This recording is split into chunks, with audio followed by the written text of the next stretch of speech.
So again we know that the contribution per unit is 4 rupees 50 paise and we want a total contribution of 1350 जो हमारी fix cost है अगर break even करना है। तो इतना कंट्रीब्यूशन पाने के लिए आपको कितनी यूनिट्स की सेल करनी पड़ेगी? 300। 300? Yes ma'am. ठीक है, और ये तो हो गया यूनिट्स के टर्म्स में। और 300 यूनिट्स बेचोगे तो एक यूनिट कितने में बिक रही है? 30 रुपए में। Yes ma'am. तो आपका break even point in rupees कितना हो गया? 9000। Yes ma'am. Is it okay? फिर आपको ब्रेक इवन रेशियो बतानी है। ब्रेक इवन रेशियो का मतलब होता है कि ब्रेक इवन पॉइंट पे आप कितनी सेल करते हो और अभी आप कितनी सेल कर रहे हो, राइट? अभी हमारी जो सेल है वो कितनी है? 1500 यूनिट दिया हुआ है आपको, है ना? Yes ma'am. तो 1500 यूनिट आप अभी बेच रहे हो। ब्रेक इवन पॉइंट पे आप कितनी यूनिट्स बेचते हो? आप यूनिट्स के टर्म्स में भी कर सकते हो, आप रुपीस के टर्म्स में भी कर सकते हो, आंसर सेम आएगा। क्योंकि रुपीस के टर्म्स में करोगे तो वही ऊपर भी आपका न्यूमरेटर में भी 30 से मल्टीप्लाई हो जाएगा और डिनोमिनेटर में भी 30 से मल्टीप्लाई हो जाएगा। तो आप चाहे यूनिट से करो या आप टोटल सेल वैल्यू से करो, आंसर आपका सेम आएगा, राइट? एक्चुअल सेल हमारी कितनी है? 1500। और अगर हम इसको पैसे के फॉर्म में करेंगे तो वो भी into 30 हो जाएगा। तो न्यूमरेटर में भी आप 30 से मल्टीप्लाई कर रहे हो, डिनोमिनेटर में भी एक ही बात है, आंसर सेम आएगा। 30 वैसे ही कैंसिल हो जाएगा। Yes ma'am. तो आप सीधा 300 बाय 1500 भी कर सकते हो। Yes ma'am. तो इसको आप जब सॉल्व करेंगे तो you will get a ratio and that ratio will be what? 20%। Yes ma'am. ठीक है, 20%। यानी कि आपकी जो अभी हम सेल करें, इसका कहने का मतलब क्या हुआ कि अभी जो हम सेल कर रहे हैं उसका 20% ब्रेक इवन सेल है। मतलब हम ब्रेक इवन सेल से 80% ऊपर है ना? Yes ma'am. ठीक है, तो आपका जो अभी सेल हो रही है दैट इज 1500 इंटू 30 और वो 45,000 की सेल हो रही है। 45,000 में से अगर हम सिर्फ 9,000 ही बेचें तो हम ब्रेक इवन कर सकते हैं। तो ब्रेक इवन अभी के हमारे पॉइंट का 20% है। तो जितना कम होगा उतना अच्छा है। Yes ma'am. क्योंकि हम उतने ज्यादा ब्रेक इवन पॉइंट से आगे रहेंगे। अभी हम ब्रेक इवन पॉइंट से काफी ऊपर हैं, तभी हमारा जो ब्रेक इवन पॉइंट है अभी की सेल का सिर्फ 20% आ रहा है। ठीक है, तो अभी की सेल का अगर ब्रेक इवन पॉइंट मान लो 80% आ जाए, इसका मतलब आप अभी ब्रेक इवन पॉइंट से सिर्फ 20% ऊपर हो। Yes ma'am. राइट? तो जितना ब्रेक इवन पॉइंट नीचे रहेगा और एक्चुअल सेल ज्यादा रहेंगी उतना बेटर है, क्योंकि दोनों के बीच का गैप बढ़ता जाएगा तो प्रॉफिट बढ़ता जाएगा। समझ आ रहा है? Yes ma'am. So this is another way of understanding the ratio। मतलब again I am saying, पहले भी आपको कई बार बताया है, ये जो ratios होती हैं वो आपको ज्यादा useful comparison देती हैं और आपको ratio का comparison हमेशा better होता है than absolute number, क्योंकि वो दो चीजों के बीच का relation दिखाता है आपको कि उनमें कितना gap है और वो comparison को भी आसान करता है, right? So after this there is another thing, वो है आपका composite break even point। composite break even point मतलब जब एक ही बिजनेस कई सारे प्रोडक्ट्स बना रहा होता है, तो एक तो आप सबका अलग अलग भी निकाल सकते हो ब्रेक इवन पॉइंट, जैसे आपको composite PV रेशियो बताया था, राइट? Yes ma'am. तो आप सबका ब्रेक इवन पॉइंट अलग अलग भी निकाल सकते हो और एक कंबाइंड, कंपोजिट का मतलब होता है कंबाइंड ब्रेक इवन पॉइंट भी आप निकाल सकते हो। तो टोटल फिक्स कॉस्ट आपकी न्यूमरेटर में रहेगी ब्रेक इवन पॉइंट के लिए और हम पीवी रेशियो से डिवाइड करते हैं। अगर बहुत सारे प्रोडक्ट्स होंगे तो आप खाली पीवी रेशियो की बजाय क्या लिखेंगे? Composite PV ratio. और कॉम्पोजिट पीवी रेशियो अब आपको पता है कैसे निकालनी है। we have done questions related to composite PV ratio. Total contribution divided by total sales. Yes, ma'am. तो अगर आप टोटल फिक्स कॉस्ट मतलब सभी प्रोडक्ट्स की मिला के जितनी फिक्स कॉस्ट है उसको आप तो कंपोजिट पीवी रेशियो से डिवाइड करोगे तो आपका ब्रेक इवन पॉइंट आ जाएगा।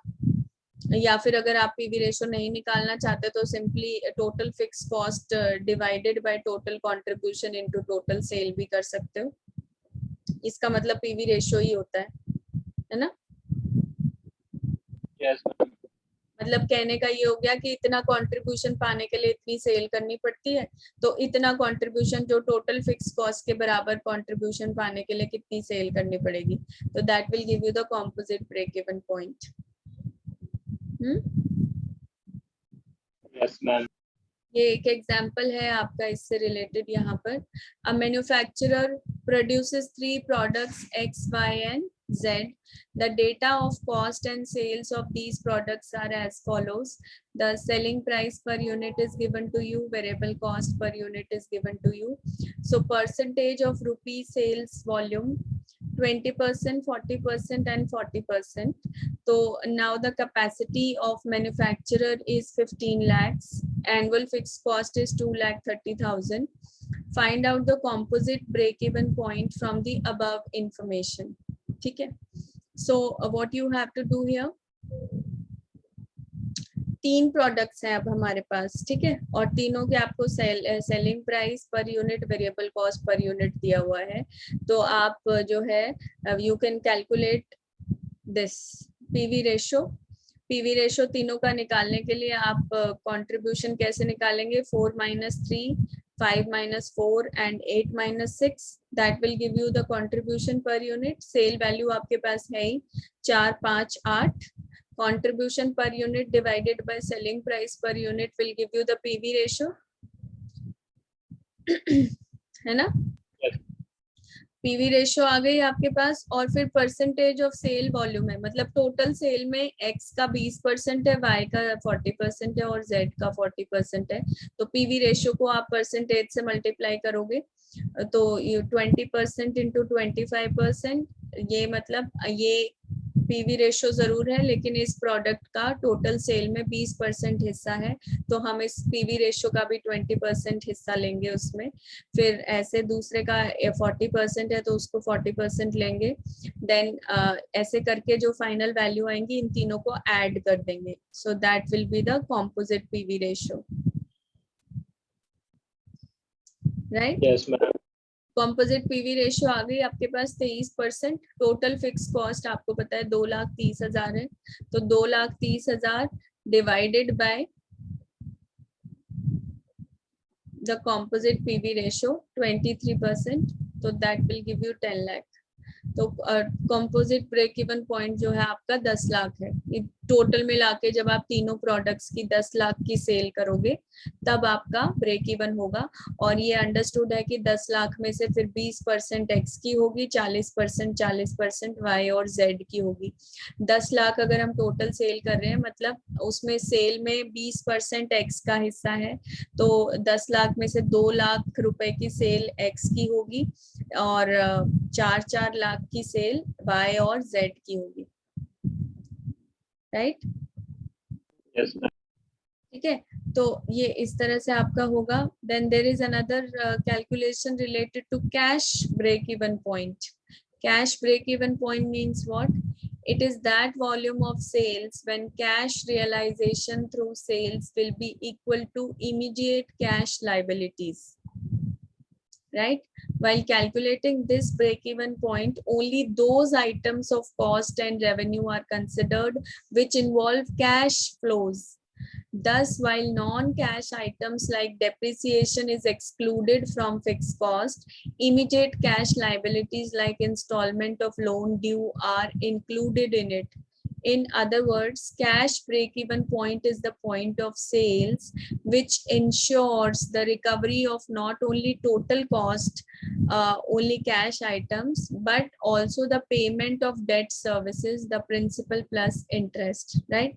तो अब ये कैश ब्रेक इवन पॉइंट क्या है, इसमें हम कैश फ्लोज का ब्रेक इवन पॉइंट निकालते हैं कि कब ऐसा होगा कि हमारे पास उतना पैसा होगा जितना हमें अपनी लाइबिलिटीज को पे करने के लिए चाहिए, और लाइबिलिटीज कौन सी, जिनको हमें कैश में पे करना है, राइट?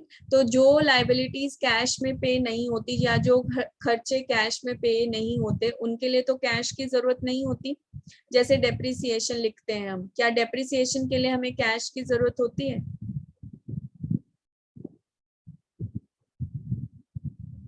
जब आप खर्चों में डेप्रिसिएशन दिखाते हो, जब आप प्रॉफिट एंड लॉस अकाउंट बनाते हो, तो आप एक्सपेंडिचर में डेप्रिसिएशन शो करते हो ना?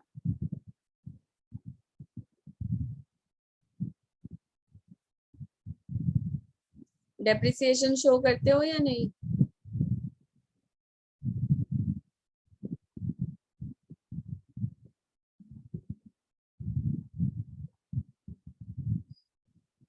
यस राधा,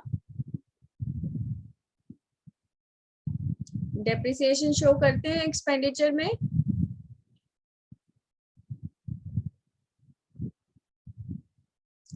ओहो, इतना मुश्किल क्वेश्चन है क्या?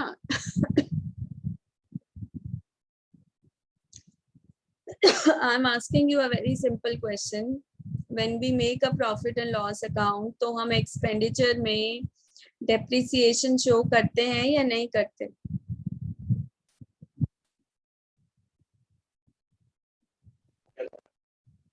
करते हैं?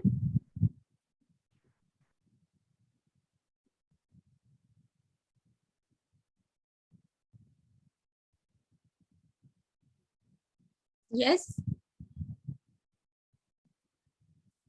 So when we show the depreciation, तो वो depreciation क्या actually उसमें कैश खर्च होता है?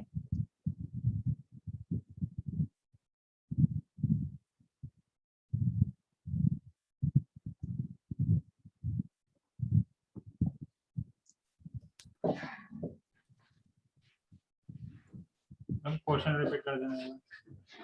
डेप्रिसिएशन जो आप खर्चा दिखाते हो, क्या उसमें आपको कैश खर्च करना पड़ता है? No ma'am. नहीं ना। तो लेकिन हम उसको एक्सपेंडिचर शो करते हैं क्योंकि वो हमारा तरीका है ये दिखाने का कि फिक्स कॉस्ट की टोटल वैल्यू में से हर साल हम कितना यूज कर रहे हैं। तो जब हम अपने कोई भी अकाउंट बनाते हैं तो कुछ उसमें नॉन कैश एक्सपेंडिचर भी होते हैं, नॉन कैश आइटम होते हैं, तो हमें उनको कंसिडर नहीं करना। हम क्या जानना चाह रहे हैं कि हमारे पास जितने लायबिलिटीज हैं जिनको हमें कैश में पे करना है, तो उनको पे करने का पैसा हमारे पास कब आ जाएगा? जिस लेवल ऑफ सेल पे, जब हम कितनी सेल करें कि हमारे पास उतना पैसा आ जाए जिससे कि हम उन सारी लायबिलिटीज को पे कर सकें जिनको हमें कैश में पे करने की आवश्यकता है। समझ आई है बात? Yes, ma'am. राइट? तो कैश ब्रेक इवन पॉइंट वो पॉइंट होता है जहां पे हमारे पास उतना कैश आ जाए सेल करके जितना कि हमें चाहिए अपनी सभी लायबिलिटीज को पे करने के लिए, जिन्हें भी हमें कैश में पे करना है।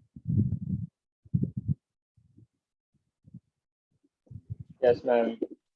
तो उसमें से हम फिक्स कॉस्ट में से वो वैल्यू हटा देंगे जिनको हमें कैश में पे नहीं करना होता, और उन वैल्यूज को जोड़ देंगे जिन्हें हमें कैश में पे करना होता है, लेकिन आम तौर पर हम उन्हें फिक्स कॉस्ट में इंक्लूड नहीं करते। जैसे लोन की इंस्टॉलमेंट होती है, हमने कहीं से कर्जा लिया हुआ है तो हमें उसका लोन चुकाना है, उसमें आपका मूल भी होता है, ब्याज भी होता है, प्रिंसिपल प्लस इंटरेस्ट। तो वो हम आमतौर पर फिक्स कॉस्ट में नहीं दिखाते, लेकिन अब हम क्योंकि कैश की बात कर रहे हैं स्पेसिफिकली, तो हम उसको भी यहाँ पे शो करेंगे कि वो भी हमारी लायबिलिटी है, और बाकी फिक्स कॉस्ट जिनको हमें कैश में पे करना है वो दिखाएंगे, जो नॉन कैश आइटम्स हैं उनको नहीं दिखाएंगे। तो बेसिकली आपको ये जानना है कि हर एक यूनिट से हमें कितना कंट्रीब्यूशन मिल रहा है और कितना कैश हमें चाहिए अपनी सभी लायबिलिटीज को पे करने के लिए। तो जब हम उतना कंट्रीब्यूशन पाएंगे जितना हमें अपनी लायबिलिटीज को, कैश वाली लायबिलिटीज को पे करने के लिए चाहिए, तो वो हमारा कैश ब्रेक इवन पॉइंट कहलाएगा। Yes, ma'am. ठीक है, अब आप ये एग्जांपल यहाँ पे देख सकते हो इसका। Calculate the cash break even point from the following information. Fix cost आपकी 12 लाख है, इंक्लूडिंग डेप्रिसिएशन ऑफ 90,000। तो डेप्रिसिएशन को पे करने के लिए हमें कोई पैसा नहीं चाहिए होता, तो आपको 12 लाख में से आप 90,000 माइनस कर दोगे, है। Yes, ma'am. फिर सेलिंग प्राइस पर यूनिट कितना है, 1200, और वेरिएबल कॉस्ट पर यूनिट कितना है, 900। तो आपका कंट्रीब्यूशन पर यूनिट कितना हो जाएगा, 300। Yes, ma'am. 300 रुपए आपको कंट्रीब्यूशन दे रही है एक यूनिट, और हम अभी आपको एनुअल इंस्टॉलमेंट ऑफ लोन है 2 लाख, वो पे करना है, उसके लिए कैश चाहिए। तो वो अभी फिक्स कॉस्ट में नहीं जुड़ा हुआ, तो उसको जोड़ेंगे, और जो फिक्स कॉस्ट में जुड़ा हुआ है लेकिन उसको पे करने के लिए कैश नहीं चाहिए, उसको माइनस करेंगे। डेप्रिसिएशन जुड़ी हुई है, फिक्स कॉस्ट का पार्ट होती है, तो उसमें से हमने माइनस कर दिया 90,000, क्योंकि इसके लिए कैश नहीं चाहिए। और जो अभी तक नहीं जोड़ा था 2 लाख, जिसके लिए कैश चाहिए, वो जोड़ देंगे 2 लाख। तो टोटल आपको कैश कितना चाहिए, हमें 12 lakh minus 90,000 and plus 2 lakh, तो आपको 13,10,000 रुपए का कैश चाहिए, और एक यूनिट से आपको 300 रुपए कैश मिलता है। तो हमें कितनी यूनिट्स बनानी चाहिए जिससे कि हमारे पास इतना कैश आ जाए, बेचनी चाहिए, 4367। Yes, ma'am. तो ये आपका कैश ब्रेक इवन पॉइंट कहलाएगा।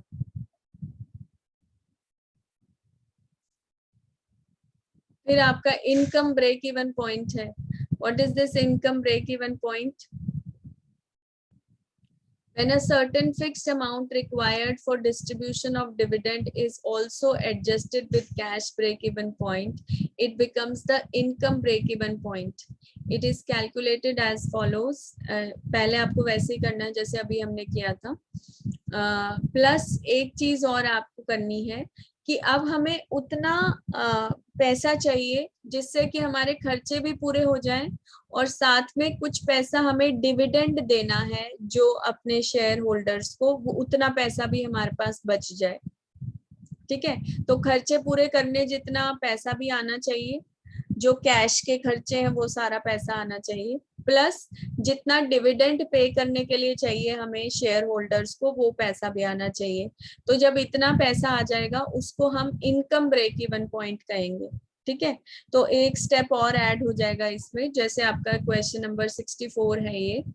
फिक्स कॉस्ट 6 लाख है, इंक्लूडिंग डेप्रिसिएशन 50,000, तो आप माइनस कर दोगे डेप्रिसिएशन को, इसके लिए कोई कैश नहीं चाहिए, तो फिक्स कॉस्ट के लिए आपको 5.5 लाख रुपए कैश चाहिए। फिर आपका सेलिंग प्राइस पर यूनिट है 30 रुपए, वेरिएबल कॉस्ट पर यूनिट है 20, तो कंट्रीब्यूशन पर यूनिट कितना हो जाएगा, 10। Yes, ma'am. ठीक है, तो 10 रुपए हमें एक यूनिट कंट्रीब्यूशन दे रही है, और हमें अभी 5.5 लाख रुपए तो फिक्स कॉस्ट के लिए चाहिए पैसा, और हमारे लोन की इंस्टॉलमेंट है 1 लाख रुपए, उसको पे करने के लिए चाहिए। तो हमें टोटल कैश चाहिए 5.5 लाख जमा 1 लाख, 6.5 लाख, तो ये हो गया। और फिर शेयर कैपिटल है 6 लाख की, और उस पे डिजायर्ड रेट ऑफ डिविडेंड है 12%। ठीक है, तो हमें 12% जो है वो डिविडेंड भी पे करना है, and there is a rate of corporate tax also.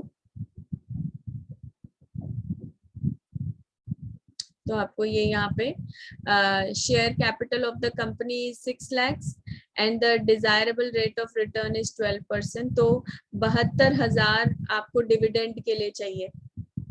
ठीक है, Yes, ma'am. And the tax rate is 60%. That is only ₹40 will be available for distribution of dividend when the amount of profit is 100. ठीक है,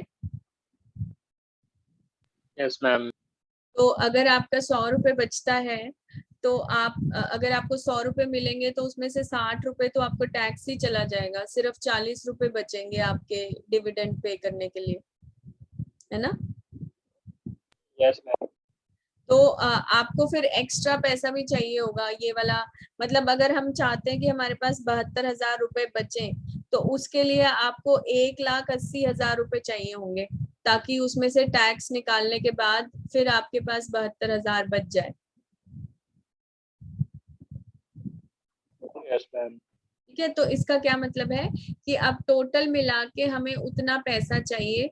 एक तो आपका fix cost depreciation minus करके कितनी रह गई थी, 5.5 लाख। ठीक है, 5.5 लाख चाहिए आपको। Yes, ma'am. ठीक है, फिर हमें 1 लाख लोन की इंस्टॉलमेंट पे करने के लिए चाहिए।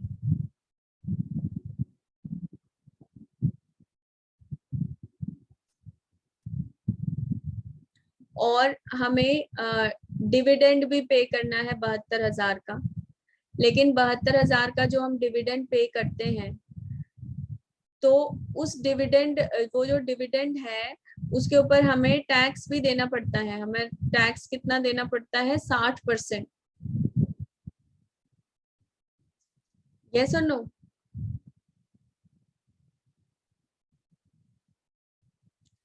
जो हम डिविडेंड पे करते हैं, तो जितना हमारे पास टोटल प्रॉफिट आएगा, उस प्रॉफिट में से पहला 60% तो टैक्स ही चला जाएगा।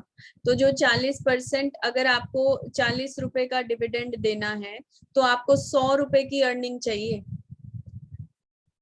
अगर आप किसी को 40 रुपए डिविडेंड देना चाहते हो,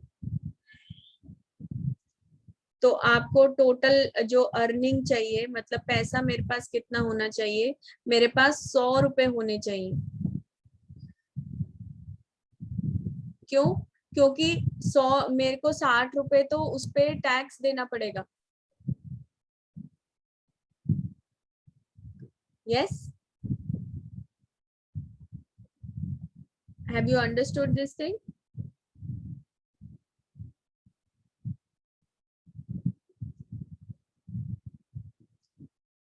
आपकी जितनी अर्निंग होगी, आपको उसमें से जब डिविडेंड देना होगा, एक तो सिंपल सी बात होगी भी मुझे 40 रुपए डिविडेंड देना है, तो मुझे 40 रुपए ही चाहिए, तो उतना हम पैसा और चाहिए हमें।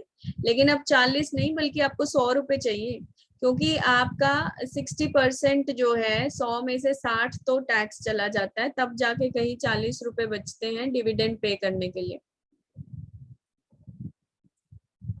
ठीक है, तो 40 रुपए का डिविडेंड पे करने के लिए 100 रुपए चाहिए, तो 72,000 का डिविडेंड पे करने के लिए कितना पैसा चाहिए, 100 divided by 40 into 72,000 into 100 divided by 40।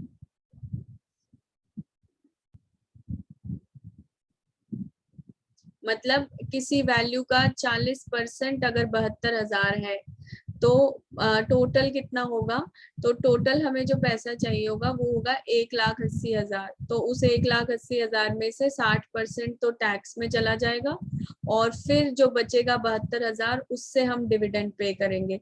तो 72,000 का डिविडेंड पे करने के लिए हमें 1,80,000 का कॉन्ट्रीब्यूशन चाहिए। ठीक है, तो ये 1,80,000 और चाहिए। तो ये सारा मिला के इतना हम कंट्रीब्यूशन चाहते हैं, और एक यूनिट हमें जो कंट्रीब्यूशन दे रही है वो है 10 रुपए।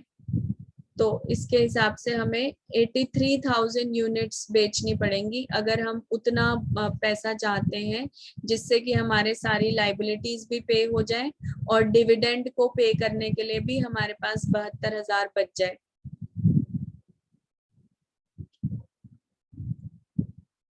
समझ आई ये बात?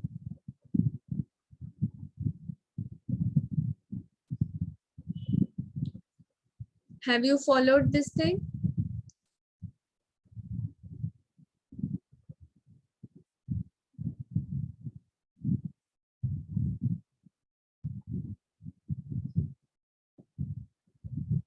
So these are the various calculations जो हमने और अभी नई सीखी हैं in relation to break even point.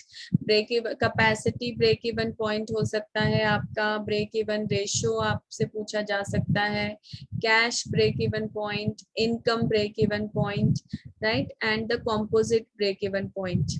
तो कुछ नया नहीं है, सिर्फ एक आधा कुछ नई इंफॉर्मेशन उसमें ऐड हो गई है.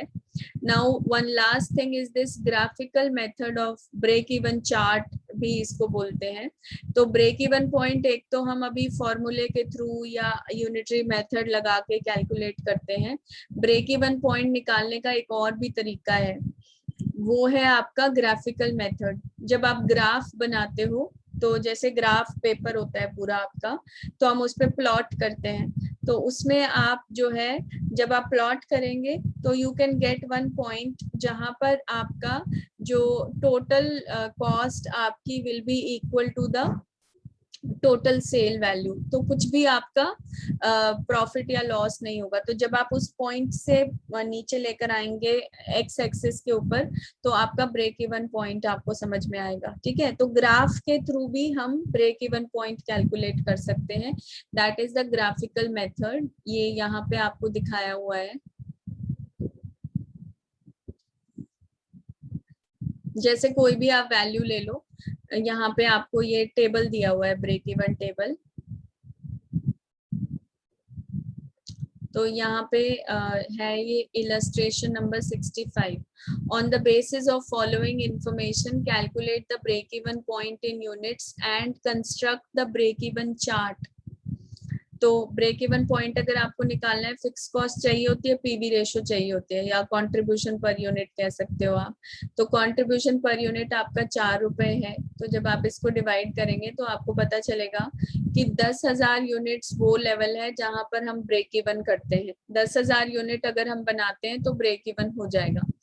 तो अब आपको ब्रेक इवन चार्ट बनाना है. तो ब्रेक इवन चार्ट में आपको क्या करना होगा कि अलग अलग लेवल पे अगर आप 0 यूनिट बना रहे हो तो फिक्स कॉस्ट तो पूरी रहेगी 40,000, वेरिएबल कॉस्ट 0 हो जाएगी, टोटल कॉस्ट 40,000 हो जाएगी. टोटल कॉस्ट क्या होती है? इन दोनों का सम. फिक्स कॉस्ट और वेरिएबल कॉस्ट का सम होती है ना टोटल कॉस्ट. Yes ma'am. ठीक है, तो फिर 40,000 प्लस 30,000 ये 70,000 हो गया.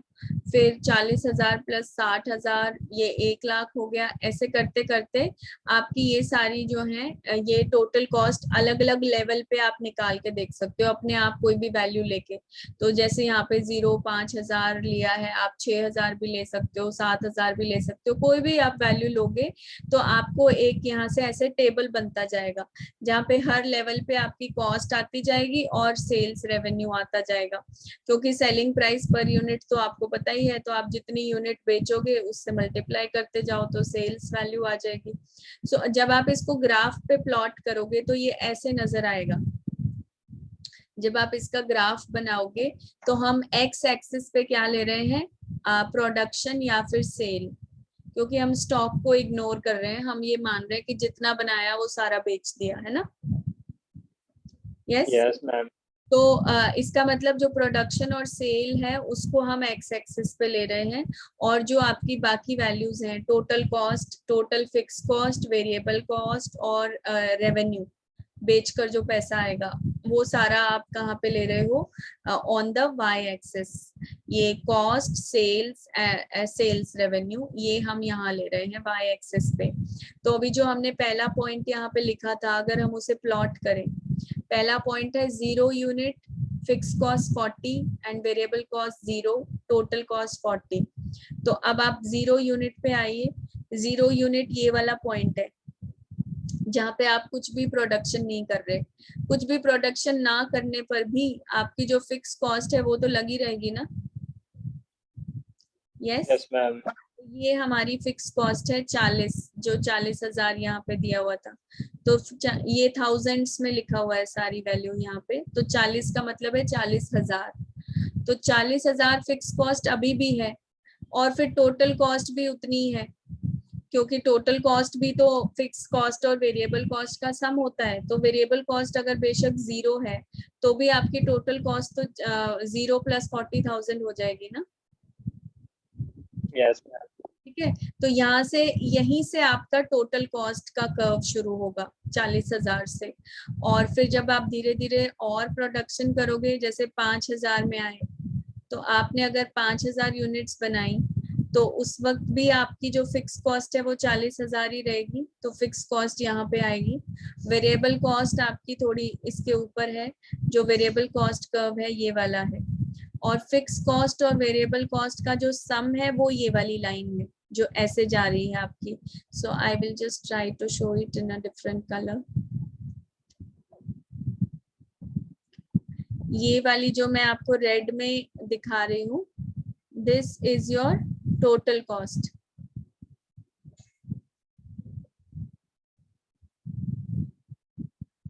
राइट,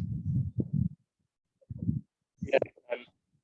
ठीक है, तो टोटल कॉस्ट कैसे बनती जा रही है, फिक्स कॉस्ट और वेरिएबल कॉस्ट को जोड़ जोड़ के बनती जा रही है। तो ये आपकी टोटल कॉस्ट है, और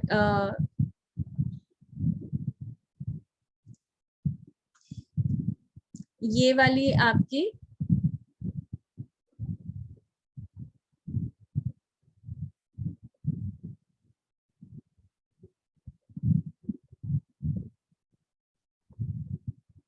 सेल्स की लाइन है। सेल्स, कितना बेचकर आपको पैसा मिलता है।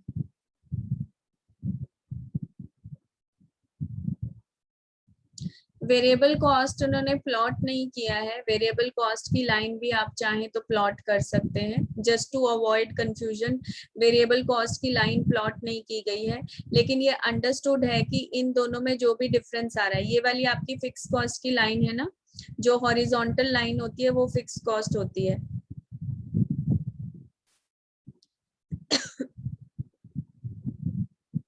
ये मैं आपको यहाँ पे जो पर्पल में शो कर रही हूँ, that is your fix cost. ठीक है, तो फिक्स कॉस्ट और टोटल कॉस्ट का जो डिफरेंस है वो अंडरस्टूड है कि वो वेरिएबल कॉस्ट है। तो we can plot that curve also अगर हम चाहें तो, just to make the line simple, ताकि ज्यादा लाइंस ना आए उसमें, इसलिए उसको नहीं शो किया हुआ यहाँ पे।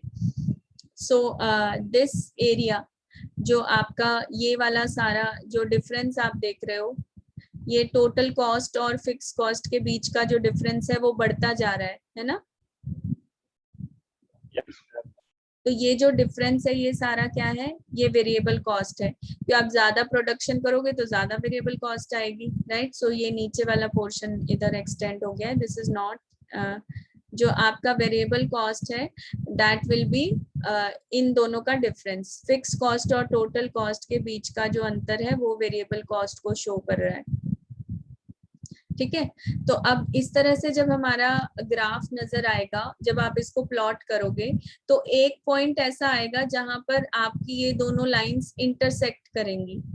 जो सेल्स की लाइन है, मतलब बेचकर जो पैसा आता है, इसको आप टोटल रेवेन्यू भी बोल सकते हो, TR भी बोल सकते हैं हम इसको, सेल्स लाइन जिसको लिखा हुआ है टोटल रेवेन्यू या total sales. Total revenue is equal to total cost किस पॉइंट पे होगा, जहां पे ये दोनों लाइंस इंटरसेक्ट कर रही हैं। So these two lines are intersecting at this point, जहां पे आपका 100 जो है 100,000 यानी कि 1 लाख की सेल जिस पॉइंट पे हो रही है, वहां पर आप कितनी प्रोडक्शन कर रहे हो, 10,000 यूनिट्स। जब आप 10,000 यूनिट्स बना रहे हो, so that will be your break even point.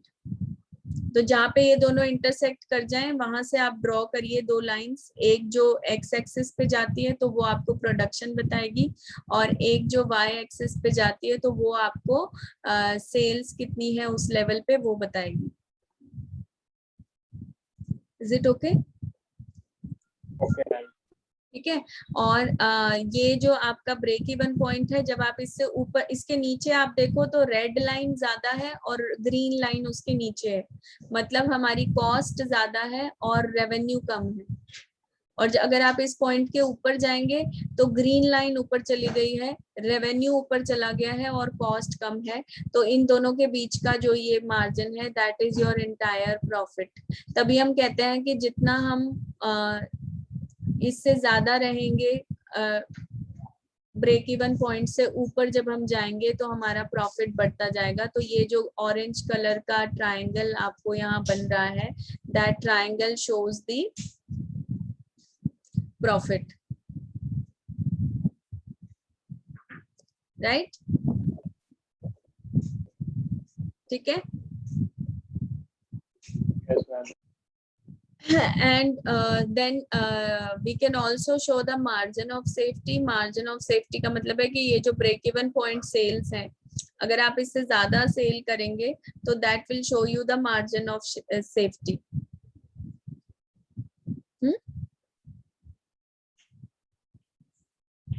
ये सेल्स लाइन है और ये ब्रेक इवन पॉइंट सेल्स है जो हॉरिजॉन्टल लाइन है। इस लाइन से ऊपर आप जितनी भी सेल करोगे वो आपका मार्जिन ऑफ सेफ्टी है। तो आप ज्यादा सेल करते जाएंगे तो मार्जिन ऑफ सेफ्टी भी बढ़ता जाएगा। Yes, ma'am. ठीक है, तो इस तरह से आप अगर सारी वैल्यूज आपने बिल्कुल सही तरीके से प्लॉट की हैं तो ब्रेक इवन पॉइंट आपको ग्राफिकली भी पता चल जाएगा, है ना। तो ब्रेक इवन पॉइंट यहाँ पे आपका 10,000 यूनिट्स आया था ना, तो यहाँ पे आप देखिए कि जब आपने ग्राफ बनाया तो ब्रेक इवन पॉइंट 10,000 पे ही जा रहा है।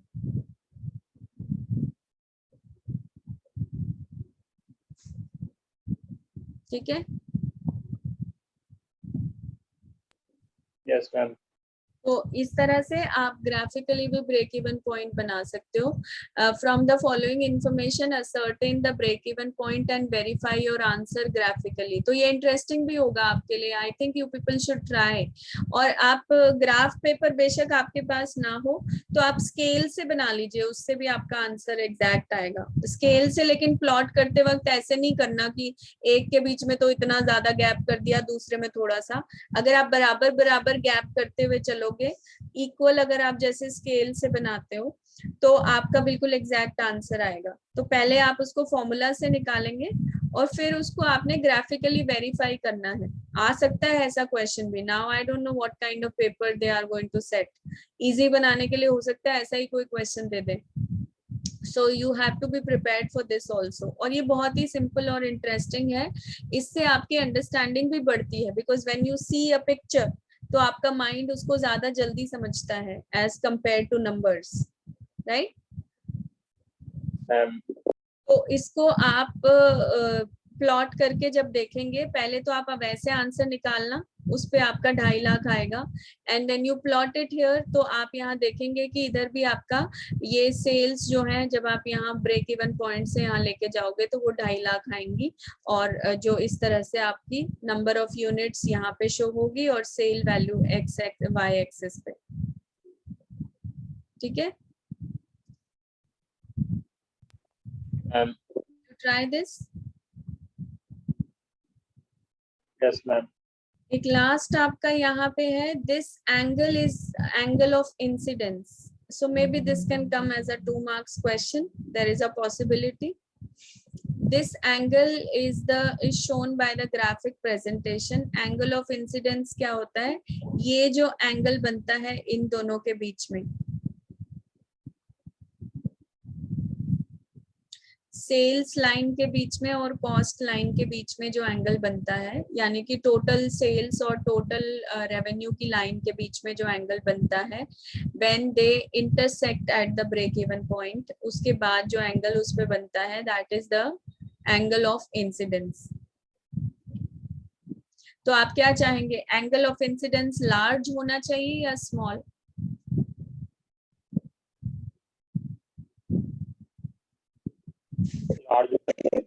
यस, लार्ज होगा तो उनमें ज्यादा गैप होगा, क्योंकि ये छोटा एंगल होता है तो दोनों लाइंस में कम गैप होता है। So if we have a 20 degree 25 degree तो वो बहुत पास पास होंगे। If it is 45 degree 60 degree 90 degree हो तो बिल्कुल ही वो परपेंडिकुलर हो जाएगा। सो वी डोंट एक्सपेक्ट कि इतना ज्यादा भी हो जाए, बट जितना ज्यादा हो उतना बेटर है, right? So this angle, it is framed in the middle of the total cost line of the sales line. It clarifies the profit area, वो आपको प्रॉफिट एरिया दिखाता है, and represents the volume of profit. तो अभी जैसे आपने कहा कि ज्यादा हो तो बेटर है, right? And in other words, greater the area of angle will show greater area of profit, and vice versa. The angle of incidence may be improved